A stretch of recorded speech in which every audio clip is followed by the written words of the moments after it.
Thank you, Mr. Hegseth. I'm looking forward to this opportunity to talk. I want to return to the incident that you referenced a minute ago that occurred in Monterey, California in October 2017.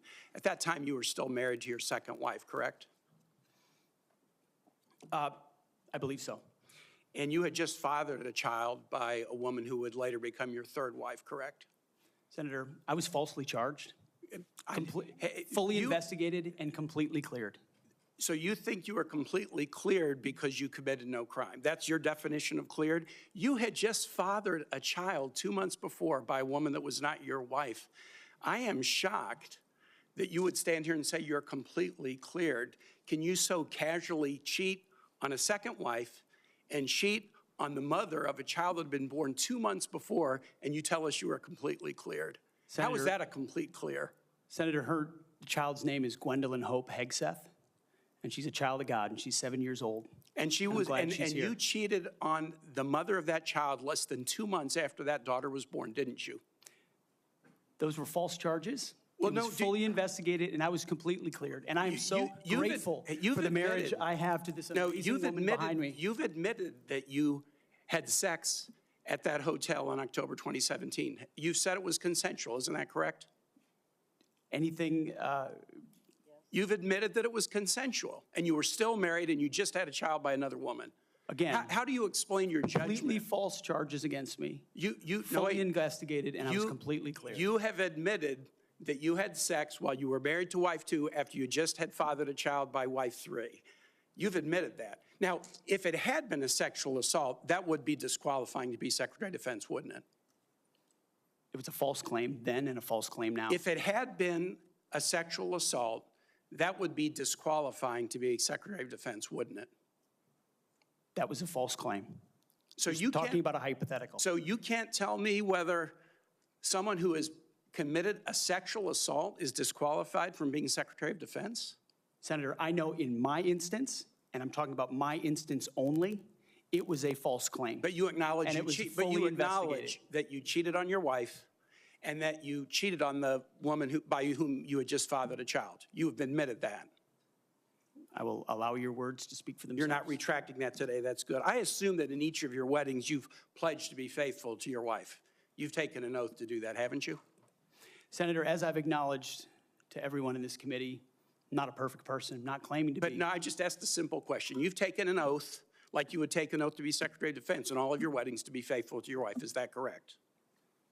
I have failed in things in my life, and thankfully I'm redeemed by my Lord and Savior, Jesus Christ. In finalizing divorces from your first and second wives, were there non-disclosure agreements in connection with those divorces? Senator, not that I'm aware of.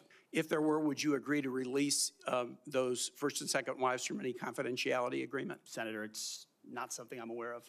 But if there were, you would agree to release them from a confidentiality agreement? Senator, that's not my responsibility. Did you ever engage in any acts of physical violence against any of your wives? Senator, absolutely not. But you would agree with me that if someone had committed physical violence against a spouse, that would be disqualifying to serve as Secretary of Defense, correct? Senator, absolutely not have I ever done that. You would agree that that would be a disqualifying offense, would you not? Senator, you're talking about a hypothetical. I don't think it's a hypothetical. Violence against spouses occurs every day. And if you as a leader are not capable of saying that physical violence against a spouse should be a disqualifying fact for being Secretary of the most powerful nation in the world, you're demonstrating an astonishing lack of judgment. The incident in Monterey led to a criminal charge, a criminal investigation, a private settlement, and a cash payment to the woman who filed the complaint. And there was also a non-disclosure agreement, correct? It was a confidential settlement agreement off of a nuisance lawsuit. Right. During an interview, you claimed that you settled the matter because you were worried that if it became public, it might hurt your career. Do you maintain that you were blackmailed? Senator, I maintain that false claims were made against me.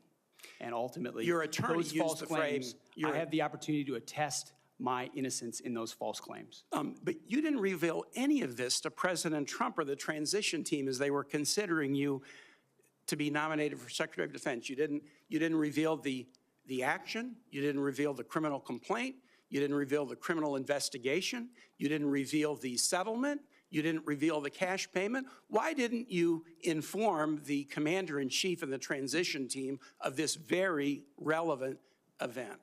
Senator, I've appreciated every part of the process with the transition team. They have been open and honest with me. We've had great conversations between the two of us, and I appreciate the opportunity that President-elect Trump has given me. You chose not to reveal this, right? Because you knew it would hurt your chances. So you chose not to reveal this really important thing to the commander-in-chief and the transition team because you were worried about your chances rather than trying to be candid with the future president of the United States. Are there any other important facts that you chose not to reveal to the president-elect and his team as they were considering you to be Secretary of Defense? Senator, I sit here before you an open book, as everyone who's watched this process. With multiple non-disclosure and confidentiality agreements tying the hands of many people who would like to comment to us. Much has been made of your workplace behavior as a leader of nonprofit veterans organizations and as a Fox News contributor. Were you fired from either of the leadership positions with the nonprofits? I was the leader. I was the CEO of Conservative Veterans for America and the executive director of Vets for Freedom. Were you fired from either of them? And I was never fired from a veterans organization. Do you have non-disclosure agreements with either of those organizations? Not that I'm aware of, Senator. Many of your work colleagues have said that you show up for work under the influence of alcohol or drunk.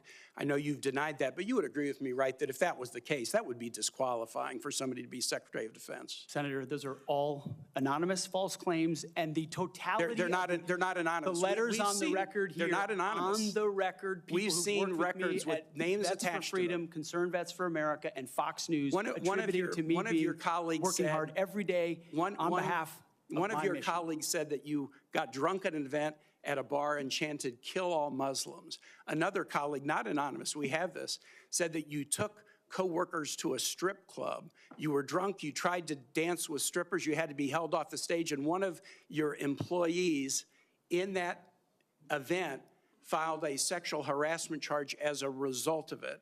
Now, I know you denied these things, but isn't that the kind of behavior that, if true, would be disqualifying for somebody to be Secretary of Defense?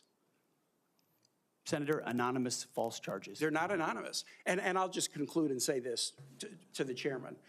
You claim that this was all anonymous. We have seen records with names attached to all of these, including the name of your own mother. So don't make this into some anonymous press thing. We have seen multiple names of colleagues consistently throughout your career that have talked about your abusive actions, Chairman, attitudes, I think he's over his time. He's way over his time. I now yield. And thank you very much.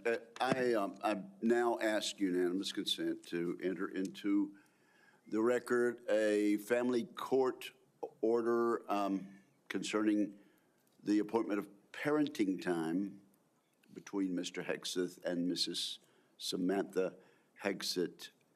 It states that there were no claims of domestic abuse or probable evidence of abuse in the relationship. Without objection, that will be added to the record.